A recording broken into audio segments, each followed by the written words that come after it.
Salamlayırıq sizi ITC-dən təkrar olaraq. Yeni evimiz Barn House metal konstruksiyası hal-hazırda hazırlanır.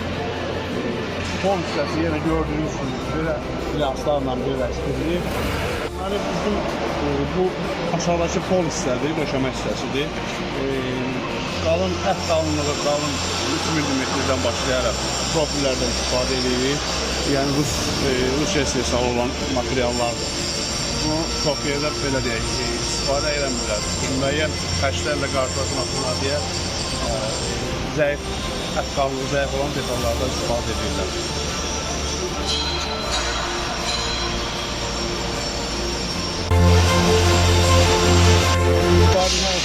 Evimizin dirəkləridir, bu şəkildə glanslar hazırlanır, sökülüb yığılması üçün. Bütün hissələri həm glanslardır, 8 mm-lik list dəmirlərdən istifadə olunur.